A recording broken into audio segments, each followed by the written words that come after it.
እግዚአብሔር ለሰው ሁሉ መዳንን የሚሻ አምላክ ነው። ሰዎች ሁሉ እሱን ወደ ማወቅ እንዲደርሱ የሚፈልግ አምላክ እንጂ አንዱን ለሐሳር አንዱን ለክብር አልፈጠረም። እግዚአብሔር የወሰነበት ሰውም የለም። ሰው ሁሉ የየራሱን ሸክም ይሸከማል። ቅዱስ ጳውሎስ ገላትያ ምዕራፍ 6 ላይ እንደተናገረው ወኩሉ ጾሮ ይጸውር፣ ሰው የየራሱን ሸክም ይሸከማል። እግዚአብሔር ግን ሲኦልን አሸክሞ የፈጠረውም የለም፣ አክሊል አቀዳጅቶ የፈጠረው ሰውም የለም። ሁሉም ሰው ለነፃነት ተጠርቷል። ሁሉም የዘራውን ያጭዳል። ሞትም ሕይወትም በገዛ እጃችን የምናጭዳቸው በቀና በገዛ እጃችን የምንበትናቸው ናቸው። እግዚአብሔር ያልዘራውን አያጭድም፣ ያልበተነውን አይሰበስብም፣ ያላስተማረንንም አይፈርድም። ባልሰጠን ጸጋም እግዚአብሔር ፈርዶ ሲኦልም ገነትም አያስገባም። ሰው ስለተመረጠ ብቻም አይጸድቅም። ሰው ተፈርዶበትም የተፈጠረ የለም። ሁሉም ሰው ለነፃነት ተፈጥሯል። እግዚአብሔርም ማንም ሰው ይሞት ዘንድ አይፈቅድም። እግዚአብሔር ፈቃዱ የሰው ድነት ነው። ወይ ይፈቅድ ሞቶ ለኃጥ አላ ይትመየጥ ሀቤ፣ የኃጢአተኛውን ሞቱን እኔ አልፈልግም፣ ኃጢአተኛው ተመልሶ በሕይወት ይኖር ዘንድ ነው እንጂ ይላል የሰራዊት ጌታ ቅዱስ እግዚአብሔር። እንዲያ ከሆነ ሰውን በ40 ቀን በ80 ቀን እግዚአብሔር ይሾመዋል ማለት ምን ማለት ነው?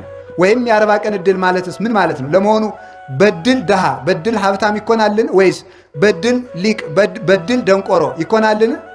ወይስ ደግሞ ለሮጠ ለሰበሰበ ለፈጠነ ለበለጠ ነውን? ወይስ አንደበቱን ጮሌ ላደረገ ወይም ደግሞ አለሁ አለሁ ላለ ወይም አብዝቶ ለተማረ ወይም በዘመድ ለከበረ ወይም ጉልበት ላለው ወይም ደግሞ ዕውቀቱ ለሰለጠነለት ወይም አንደበቱ ለተከናወነለት ነውን? አይደለም። አኮ ለዘሮጸ ወለዘበደረ፣ ለሮጠ ለቀደመ አይደለም። አሁን ታዲያ እንዴት እንሁን? እግዚአብሔር ሰዎችን መርጦ ካስቀመጠ እናንተ የምትድኑ ናችሁ ብሎ ከመረጠ እኛን ካልመረጥነን ምን ያለፋናል ብለን መጠየቅ እንችላለን። ልፋታችን ከንቱ ነዋ። ምክንያቱም የተወሰነልንን ስለምናገኝ ብለን እግዚአብሔርን መሟገት እንችላለን። ደግሞስ ለምን ጹሙ ይለናል? ለምን ጸልዩ ይለናል? ለምን ስገዱ ይለናል? ለምንድነው አስቀድሱ የሚለን እግዚአብሔር? ለምንስ ይሰብከናል? ለምንስ ሕግን ይጽፍልናል? ለምን መምህር ይሾምልናል? ለምንስ ካህናትን ሾመልን? ለምን ሲኖዶስን አስቀመጠ? ለምንስ ወጥቶ ወርዶ አስቀመጠ? ወይስ ደግሞ እሱ የድርሻዬን ተወጥቻለሁ ብሎ እንደ ግድ የለሽ መምህር የድርሻዬን ከተወጣው ሰው የራሱ ጉዳይ ለማለት ነውን? እግዚአብሔር እንደ ሰው የድርሻዬን አድርጌያለሁ ብሎ ከተጠያቂነት ለማምለጥ ብቻ ብሎ የሚሰራ አምላክ አይደለም። እግዚአብሔር በርኅራኄ የሚሰራ ነው። በርኅራኄ የሚሰራ ነው። በዚህ ዓለም የሚሰጡ ሰዎች ብዙ ናቸው። ግን ስላገኙ የሚሰጡ ሰዎች አሉ። ለመመስገን የሚሰጡ ሰዎች አሉ። ክብር ፈልገው የሚሰጡ ሰዎች አሉ። ስም ፈልገው የሚሰጡ ሰዎች አሉ። ለመኩራት የሚሰጡ ሰዎችም አሉ። ወይም ደግሞ እንዲሁ የሚሰጡ ሰዎችም አሉ። በርኅራኄ የሚሰጥ ግን እግዚአብሔርና እሱን የመሰሉ ቅዱሳን ናቸው። እንዲያ ከሆነ እግዚአብሔር በማንም የማይፈርድ ከሆነ ፍርዱም ትክክል ከሆነ በባሕሪውም አድሎ ከሌለበት እግዚአብሔር በ40ኛው ቀን ይሾማልን ብንል፣ አዎ ይሾማል። እሱ ምንድን ነው? ቅዱስ አትናቴዎስ በቅዳሴው እንዲህ ብሎ ይናገራል። ኦ ዘታወፅኦ ለሕፃን ማቁሄ ብሲ ወትፌኖ ውስተ ከርሰ ብሲት ወትጠበልሎ በሰፋድል ረቂቅ ወትሰይሞ ወበ40 ዕለት ትሰይሞ እመኒ ለነዲ ወመኒ ለብኢል እንዘማይ ውእቱ ታረገው በጥበብከ። አቤቱ ሕፃኑን ከእናቱ ከአባቱ አብራክ ከፍለ በእናቱ ወገም በእናቱ ማኅፀን ልከ ውሃውን አርግተ ተስሎ ተመልክ ሰጥተህ የምትፈጥረው ሆይ አንተ በ40ኛው ቀን ሰውን ለድህነትም ሆነ ለሀብት ለሲኦልም ሆነ ለገነት ትሾመዋለህ ይላል መጽሐፍ። ምን ማለት ነው ብትሉኝ፣ እግዚአብሔር በ40 ቀን ማንንም አይሾምም። ታዲያ ምንድን ነው? ሰው ቢሰራ የሚበለጽግበትን ቢሰንፍ የሚደህይበትን እጅ ይሰጠዋል ማለት ነው። ቢሰግድ የሚኮነንበትን ኮርትሞ ቢቀመጥ የሚኮነንበትን ቢሰግድ የሚጸድቅበትን እግር ይሰጠዋል ማለት ነው። ቢሰጥ የሚጸድቅበትን ቢቀማ የሚኮነንበትን እጅ ይሰጠዋል ማለት ነው። ኃላፊነቱ በእጅ ነው። ኃላፊነቱ በአንደበቱ ነው። ቢያመሰግን የሚጸድቅበት ቢራገም የሚኮነንበትን አፍ ይሰጠዋል። ስልጣኑ ግን የእሱ ነው።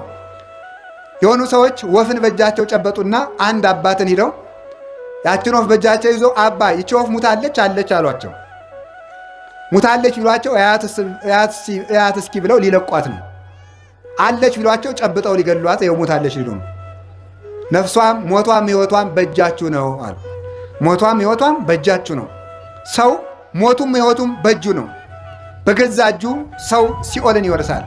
በገዛ አንደበቱ ሰው መንግሥተ ሰማያትን ይወርሳል። ሞት ወሕይወት ውስተ እደ ልሳን እምቃልከ ትጸድቅ እምቃልከ ትትኰነን። ከቃልህ የተነሳ ትጸድቃለህ፣ ከቃልህ የተነሳ ይፈረድብሃል። ሞትም ሕይወትም በአንደበት እጅ ነው ይላል። ማቴዎስ ምዕራፍ 12 ቁጥር 36 ላይ ሲናገር፣ ስለዚህ እግዚአብሔር ሰውን ለሲኦልም ለገነትም አልመረጠም። ሰውን ሁሉ እግዚአብሔር የጠራው ለገነት ነው። ያን ጥሪውን ተቀብሎ አቤት ብሎ ስራ ሰርቶ ጸንቶ መገኘት ደግሞ የሰው ድርሻ ነው። ስለዚህ እግዚአብሔር በ40ኛው ቀን ይሾማል ማለት ብንሰራ የምናገኝበትን ባንሰራ የምንጎዳበትን አካል በ40 ቀን ስለሚሰጠን ነው። ተምረን የምንጸድቅበትን አንሰማም ብለን የምንኮነንበትን አእምሮ የሚሰጠን ያን ዕለት ስለሆነ ያን ያገኘንበት ቀን የ40 ቀን ዕድል የተባለ ያ ነው እንጂ ለተለዩ ሰዎች በ40 ቀናቸው የተሰጣቸው ጸጋ የለም። ስለዚህ እግዚአብሔር ሁሉንም ለድህነት የመረጠ አምላክ ነው። ለድህነት መርጧል። ያንን ምርጫ መቀበል የሰው ልጅ ድርሻ ይሆናል ማለት ነው።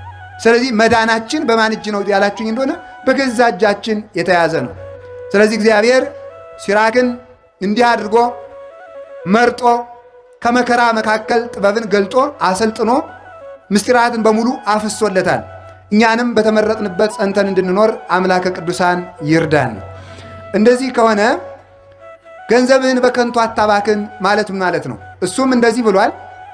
ትንቢተ ኢሳይያስ ላይም የሰራዊት ጌታ እግዚአብሔር ሕዝቤ ረሃባቸውን ለማይከላ ጥማቸውን ለማይቆርጥ ነገር ገንዘባቸውን ይበትናሉ ይላል የሰራዊት ጌታ እግዚአብሔር ይላል።